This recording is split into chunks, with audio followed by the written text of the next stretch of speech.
안녕하세요. 반갑습니다. 오늘 다시 시작 최윤광 목사입니다. 오늘 우리가 함께 보실 하나님의 말씀은 잠언 28장부터 31장까지인데요. 그 중에서도 우리가 주목해보기 원하는 하나님의 말씀은 잠언 30장 21절부터 27절까지의 말씀입니다. 제가 읽어드리도록 하겠습니다. 세상을 진동시키며 세상이 견딜 수 없게 하는 것 선엇이 있나니 곧 종이 임금된 것과 미련한 자가 음식으로 배부른 것과 미움받는 여자가 시집간 것과 여종이 주모를 이은 것이니라.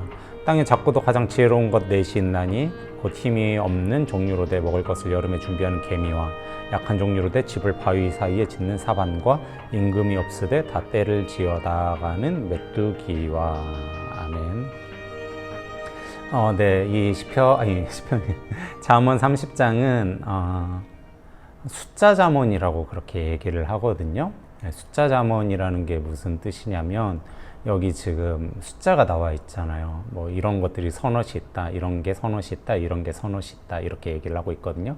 그래서 서너 가지가 계속해서 이제 등장을 하는데, 이 서너 가지가 등장을 하다가 이 21절, 오늘 읽은 이제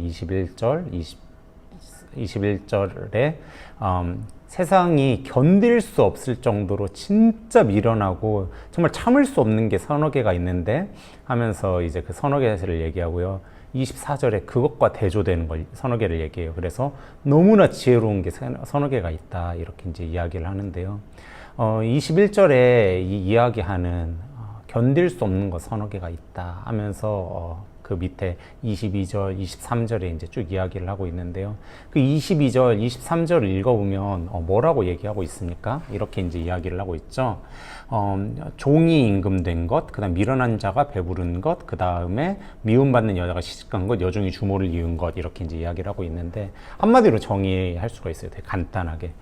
한마디로 정의하면 뭐냐면, 그걸 가질 자격이 없는 사람이 그걸 가지고 있으면 그것보다 괴로운 일이 없다라는 거예요. 여러분 생각을 해보세요. 제가 축구 엄청 좋아하는데, 뭐 손흥민 같이 진짜 겸손하고 인품도 좋고 너무나 잘하는 축구 선수가 월드컵에 나가면 되게 재밌고 좋잖아요.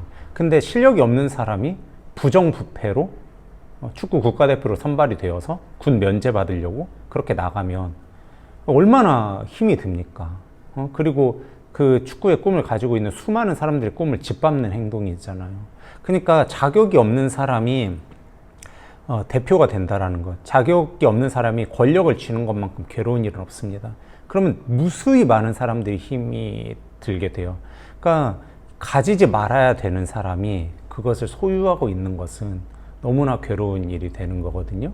근데 반면에 24절 이하에서도 되게 재밌는 이야기가 나오는데, 지혜로운 게 서너시 있대요. 그러면서 뭐라고 하냐면, 왕궁에 출입하는 도마뱀, 그 다음에, 약한데 집을 짓는 사반, 그 다음에, 우두머리가 없는데도 때를 지어 다니는 메뚜기, 이런 이야기들이 이제 등장을 하고 있거든요.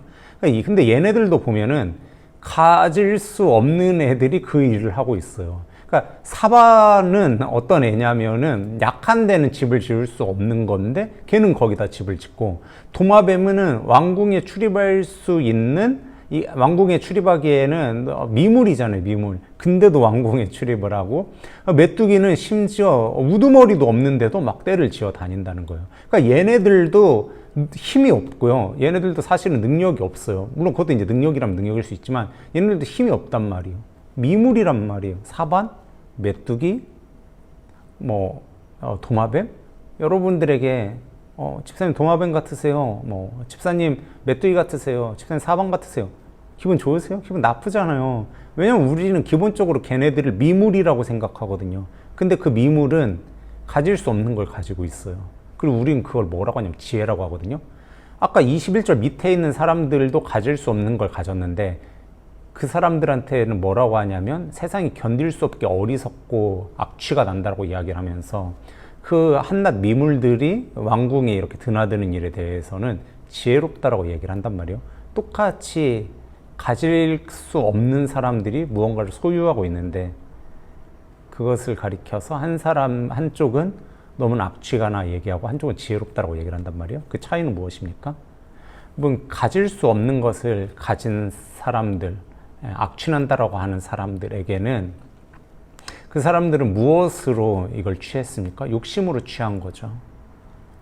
자신이 왕이 될 자격이 없는데 왕이 된 사람, 자신이 결혼할 자격이 없는데 결혼한 사람, 이 모든 것들은 자신의 욕심으로 취한 것들이란 말이에요. 그러니까 욕심을 가지고 있는 것에 대해서 악취가다고 어리석다라고 이야기를 하고 있습니다. 잠언은 30장에서 지금 결론부를 맺고 있는데 잠언은 계속해서 이 이야기를 사실 해왔어요. 그래서 욕심이 과하면 반드시 재앙을 가지고 온다라는 이야기를 계속해서 해왔습니다. 그러니까 똑같이 자격 없는 사람이 무언가를 가지고 있는데 잠언이 그것에 대해서 악취난다라고 하는 것은 이것이 욕심으로 가졌기 때문인 겁니다. 반면에 사반이든 개미든 메뚜기든 그다음에 도마뱀이든 얘네들도 미물이거든요. 근데 미물인데 굉장한 것들을 지금 소유했어요. 예, 바위 틈에 집을 짓기도 했고요. 그다음에 왕궁에 출입을 하기도 하고요. 그리고 막 떼를 지어 다니기도 해요. 얘네들한테는 지혜롭다라고 이렇게 이야기를 하거든요. 왜 얘네들은 지혜롭다라고 할까요? 얘네들은 욕심으로 그것을 가지고 있는 게 아니고요. 하나님께서 만들어 놓으신 대로 그것을 소유했기 때문입니다. 이 표현이 좀 어려운데 잠언은 지금 30장이 그 결론부라고 말씀드렸잖아요. 잠언은 1장부터 계속해서 무슨 이야기를 했냐면 여호와를 경외하는 것이 지혜로운 거야. 여호와를 따라가는 것이 지혜로운 거야.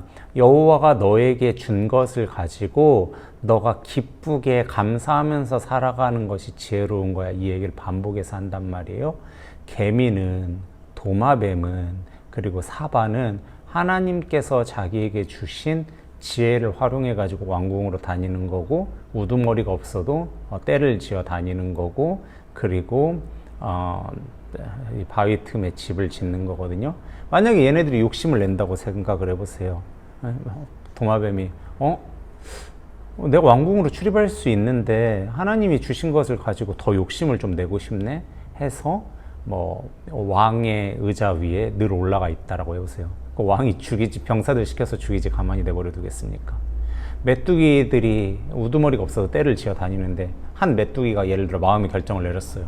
내가 오늘부터 우두머리다. 다 나를 따라와라. 이렇게 욕심을 내기 시작하면, 하나님이 주신 것을 초월해서 이렇게 하기 시작하면 글쎄요, 그거는 본인뿐만 아니라 메뚜기 떼 전체를 망치는 일일걸요. 사반이 내가 이 집안이 약한데도 바위 밑으로 이렇게 집을 잘 짓네. 이렇게 이 집안 약한 데서도 나는 집을 잘 짓네. 그러니까 내가 좀 더 욕심을 내야겠다 하면 다른 생물에게 잡아먹힐걸요. 집안이 약한 데다 집을 지으니까 스스로 보호를 받는 거 아니겠습니까? 그러니까 21절 이하의 그룹들은 하나님이 주신 것을 가지고 자족하면서 살아가는 사람들이 아니라 욕심이 과합니다. 그래서 그들을 향해서 악취가 난다라고 이야기를 하고, 그들은 가져야 되지 말아야 될 것을 가짐으로써 많은 사람들을 악의 구렁텅이에 빠뜨립니다. 반면에 24절 이하의 이 메뚜기, 개미, 사반 이런 친구들 있죠. 도마뱀 이런 친구들은 하나님이 주신 것을 가지고 삽니다. 집안 약한 것에 집을 짓고 왕궁으로 출입하고 우두머리가 없어도 그냥 자기네들끼리 잘 다닙니다. 여러분은 어떤 사람입니까? 저는 어떤 사람입니까? 우리는 어떤 사람이죠? 하나님 주신 걸 가지고 만족하며 살고 있습니까? 아니면 이만큼 주셨는데 난 더 욕심을 내야겠어 하면서 그 욕심을 내다가 나뿐만 아니라 주위에 있는 많은 사람까지도 어려움으로 빠뜨리고 있습니까? 성도님들, 하나님이 우리에게 주신 것이 있습니다. 욕심으로 살기보다 하나님이 우리에게 주신 것을 가지고 살았으면 좋겠습니다. 그것이 잠언이 이야기하는 지혜입니다. 여호와를 경외하는 것, 여호와를 존경하는 것. 여호와를 경외하는 게 무엇입니까? 하나님을 인정해 드리는 거잖아요. 하나님이 저에게 주신 이 하루를 인정합니다. 하나님이 저에게 주신 이것을 인정합니다. 이렇게 하는 거잖아요. 저 약간 자동차 욕심 많거든요. 저는 굉장히 오랜 된 아반떼를 탑니다. 근데 늘 그런 생각해요. 이참에 K5로 바꿀까 막 그 생각하거든요. 근데 그냥 제가 아반떼로 살아가는 것이 저는 하나님께서 저에게 주신 자족한 삶이라고 생각을 합니다.